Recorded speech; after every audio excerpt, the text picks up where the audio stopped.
ప్రియ నన్ను ప్రేమించింది. ఎంత ప్రేమించిందంటే నా కోసం తన ప్రపంచాన్ని వదిలేసింది.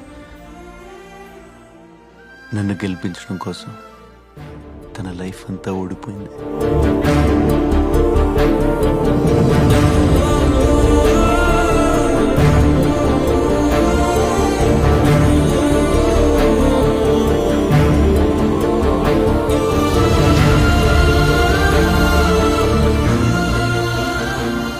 అలాంటి ప్రేమ నువ్వు నాకు కరెక్ట్ కాదని వదిలేసి వచ్చేసాను. బాధ అనిపించలేదు. ఈరోజు ప్రియ నా దగ్గర నుంచి వెళ్ళిపోతుంటే ఆ రోజు తను ఎంత బాధ పెట్టానో అర్థమైంది. ఒకప్పుడు ప్రేమ అంటే నాకు నచ్చడం అనుకున్నాను. ఎదుటి వాళ్ళకి నచ్చేలా మనల్ని మార్చుకోవడం తెలిసింది.